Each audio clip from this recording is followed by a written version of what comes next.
Okay, hello everybody. Today I'm gonna be reading Misfierd. This disclaimer, this is not the first book I've written, but it is not a good quality book. This book actually sucks, but it is a gateway into another series that I plan on starting once I finish my other series, Buck's Second Coma and Deal. Well, at least I want to finish Buck's Second Coma before I start another series. So, let's get into it. Disclaimer, this does have sexual tendencies and sexual acts in the book.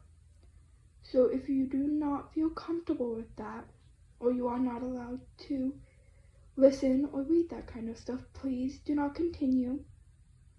Most of my books are not age appropriate, but I'm not gonna put a mature because that's just not fair, because some people are allowed to read or listen or watch that kind of stuff. Okay, let's get going. It was a tough call at work. A lot of people didn't make it. Losing people was never the 118 strong suit. They rarely lost people. Today was different. Today they lost dozens of people, and it was out of their control. Buck decided that he was going to go drinking. He invited the crew, but only Hen, Eddie, and Chimney went with Buck. Buck and Eddie are the biggest on the team, except when it comes to alcohol. After 3 shots, they were starting to get tipsy. Usually they stopped there, but Buck just wanted to forget that awful night. Eddie was going to stop after his 5th, but he didn't want Buck to think he was a pussy. So they both had around 7 or 8 shots before their bodies physically wouldn't let them drink anymore. So they took a break away from Hem and Chimney to dance. Chimney and Hen can hold their liquor, so they had quite a few more, but were still not even close to how drunk Eddie and Buck were.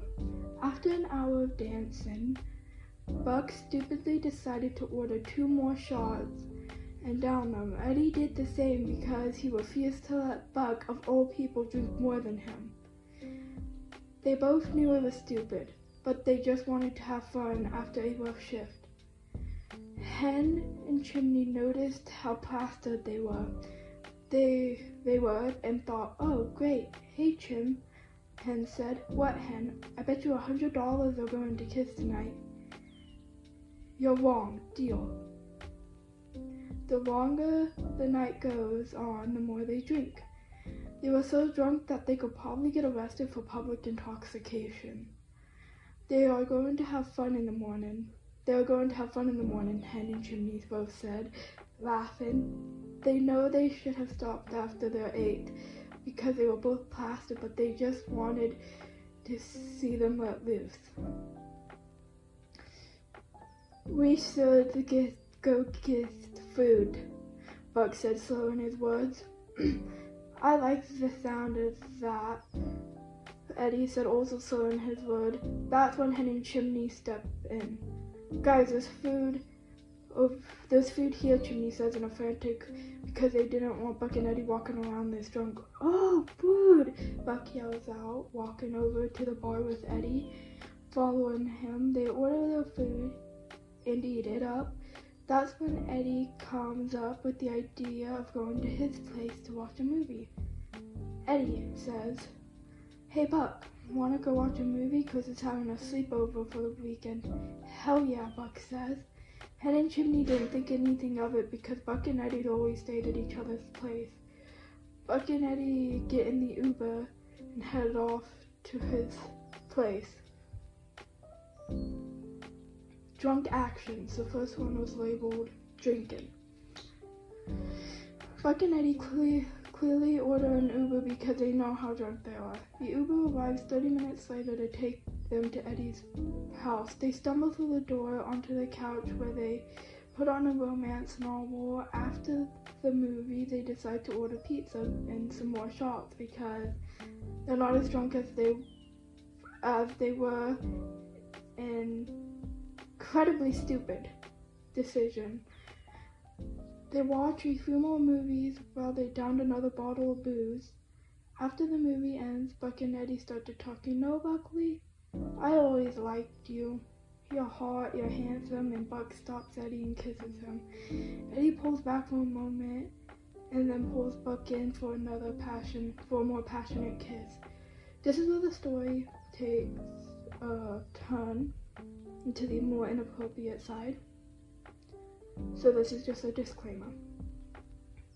Buck rips Eddie's button up shirt off his chest. The kiss starts to become even more passionate. That turns into Eddie kissing Buck's neck to taking his shirt off. Eddie takes his pants off as Buck starts to become even more horny. Eddie asks, "Have you ever?" No, Buck responded, "But I love you, Diaz. I always have loved." Buck gets on top of Eddie and continues to kiss him, kisses his chest and goes down more when Eddie pulls him in for another kiss and places him on his wrist. "Oh God, Diaz," Buck moans as he feels Eddie thrust. "You good, Buckley?" "Don't stop," and starts to kiss Eddie again as he continues to thrust. Hold on. "God, you're tight," Eddie moans. Eddie and Buck get in the shower to clean up and gets ready for bed. While in bed, still drunk as hell. "God, you're amazing, Diaz. I plan on being next. I love you, Buck. I always have, I always will. I think you should break up with Taylor."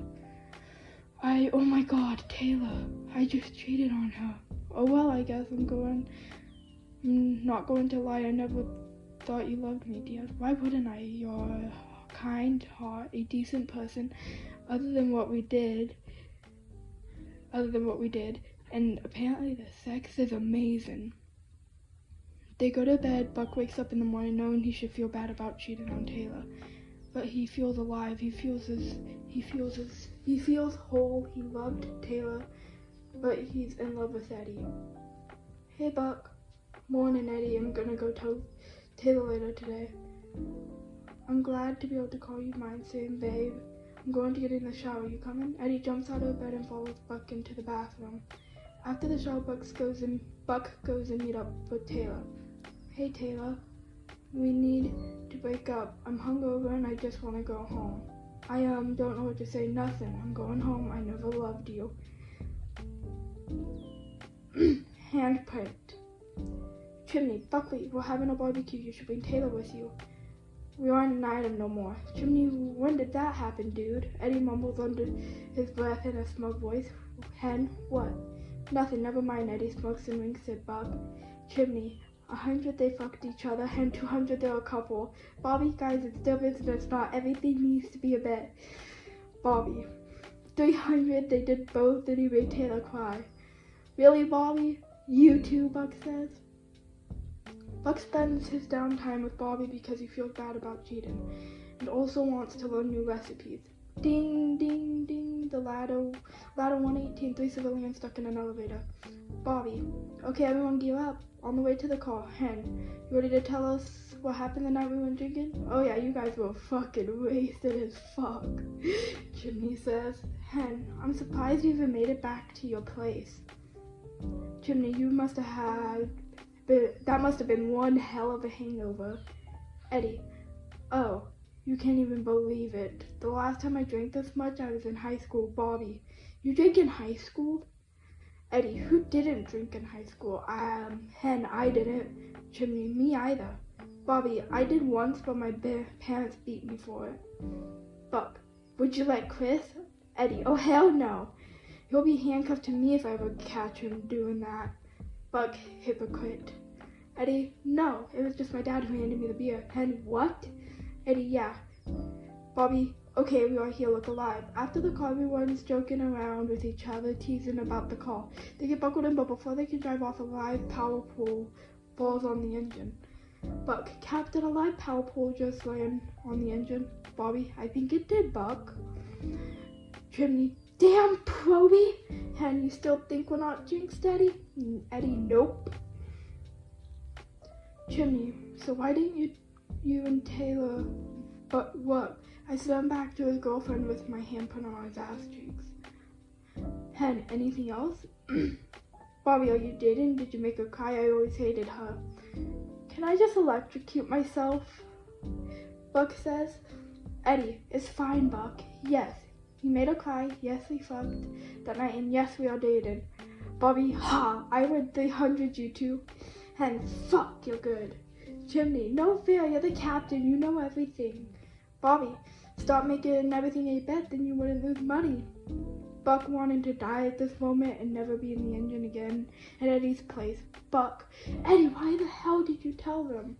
Eddie, 'cause they already knew. Buck, your dumbass butt dialed the group the night we tried ordering pizza. I what? Eddie, you fell asleep after the sex because you sadly drank more than me. When I look at your phone, it was on a call to them. Buck passes out from embarrassment. Eddie can't help but laugh uncontrollably while his boyfriend's passed out on the ground cold. Eddie tries to wake him up, but he doesn't. Buck! ...